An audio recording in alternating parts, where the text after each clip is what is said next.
After you finish signing up and give all the required information, Amazon will know you as a registered seller. Then you can list your products and become an official seller in Amazon.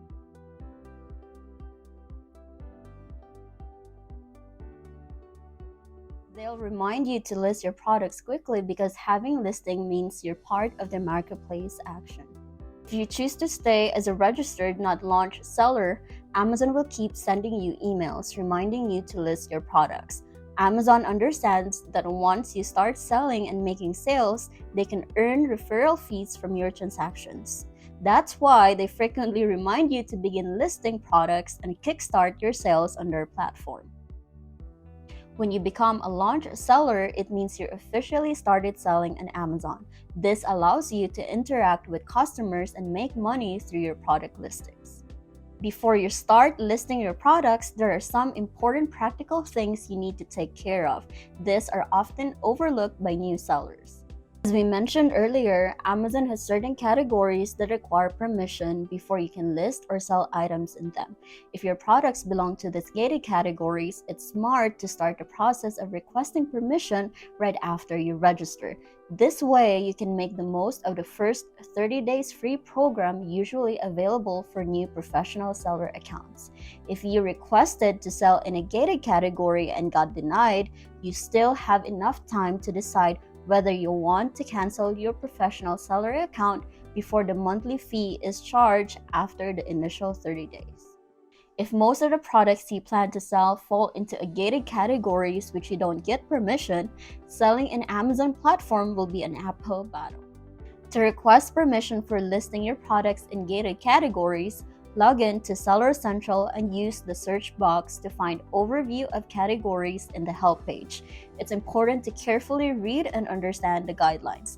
While you might not need to apply for the main category, some specific subcategories will require approval. Be sure to follow the process accordingly. When you apply for a gated category on Amazon, they might ask you various questions and request specific documents, images, or URLs to see if you qualify for approval in those categories. It's crucial to meet Amazon's minimum requirements. If they ask for a website where you have at least 5 gated products for sale, make sure you provide exactly that and make sure each image follows Amazon image guidelines. You can find more details in your Seller Central help page and search these keywords. Product image requirements. Be honest while answering all the questions and submit the requested documents. If you can't provide the necessary documentation, try to find ways to obtain it. It's important not to attempt the approval process without providing all the required information and addressing all the necessary questions. During my time at Amazon, I saw sellers repeatedly applying for approval without properly completing the process or having the right documents, which resulted into multiple rejections. While waiting for your gated request to be processed, you won't be able to list products in the gated categories you applied for, but you can still list products in the categories that don't need special permission. Consider these important requirements before listing your products. You can make your experience as an Amazon seller less stressful. After finishing the registration process and becoming an official seller in Amazon, it's time to access your seller portal. Go to sellercentral.amazon.com. As a new seller, there are some settings and configurations you need to take care of right away to make sure you start your selling journey smoothly. Account information. Make sure to check and update your contact details such as your business name, address, and contact information. If you want to display a different name instead of your legal one, you can make that change here. Having accurate return information is essential, especially if you plan to use Amazon's Fulfillment by Amazon. With FBA, customer may return products to Amazon facilities, and if you agree, Amazon can send those items back to you. So make sure you have a suitable place to receive returned products. In some cases, smaller sellers face a lot of returns, and their home addresses weren't enough to handle all the items. If you need to update your credit card in the charge method section, note that your account might be put on hold for 24 hours while the changes are being processed. To speed up the verification process, contact seller support right after making these changes. Notification preferences. Amazon sends different types of emails to sellers for a lot of reasons. If you have employees handling specific issues or if you want to separate specific notification emails, you can customize your email preferences inside your seller account by going to your settings and click Notification Preferences. Inside the page, you can customize your account notifications, emergency notifications, returns, claims and recovery notifications, listing notifications, reports, Amazon Selling Coach notifications, messaging, marketing notifications, Amazon Lending notifications, and pricing and offer notifications. Strategize carefully about how you want to receive notifications about your seller account activities. Most sellers often miss important messages because of the large number of transactional emails for each order.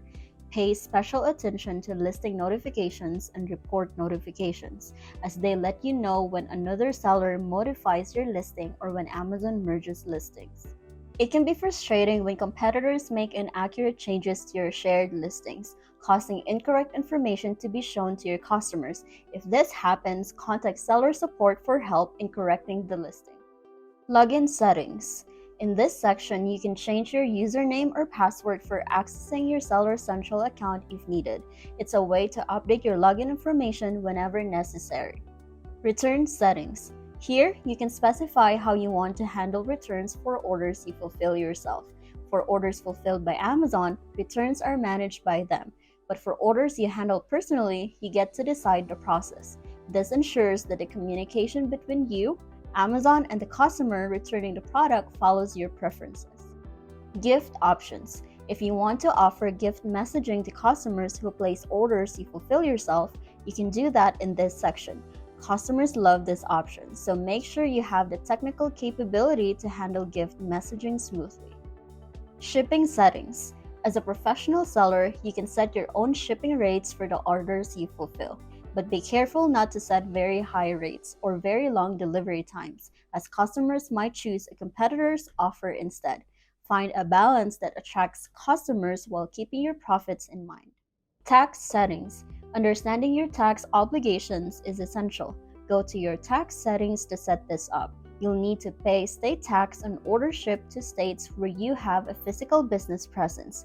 If you want Amazon to collect state tax for you in those specific states, provide your state tax ID information. Contact the relevant state tax authorities to get the necessary IDs if you haven't already. Remember, even if Amazon collects state tax on your behalf, you are still responsible for paying your state tax correctly, according to each state's rules. A common mistake for new Amazon sellers is unintentionally not handling their tax obligations properly. User permissions. This part lets you give access to different parts of your Seller Central or reports to people with other email addresses. It's handy if you have employees helping with your Amazon account, but you want to limit what they can see. Just remember to remove access for any employees who don't need Seller Central access anymore. This way, you can avoid any problems that might come up. Your info and policies. Let's talk about your company. In the About Seller section, you can share a simple description of your business. This helps customers who don't know you yet understand what you're all about and the kinds of products you offer. You can look at other sellers' pages on Amazon to get some ideas on how to write about your own business. If you have a company logo, you can add it here. It will show up next to your company name on the product pages, which can make your brand look more professional. You might also want to address any unique features of your products or answer common questions in the Frequently Asked Questions section. Don't worry if you're not sure what to include right now. As you start selling, customers will likely ask you specific questions about your products, and that will help you fill in the section with helpful information over time.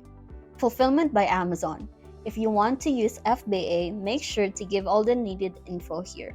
This way, returns will go to the right place and the return and disposal process will match what you prefer. Taking care of this important task before listing your products will set a strong base for your Amazon seller profile and make your selling experience better.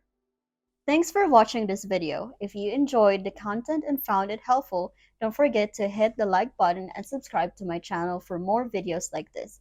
Also, make sure to turn on the notification bell so you never miss an update.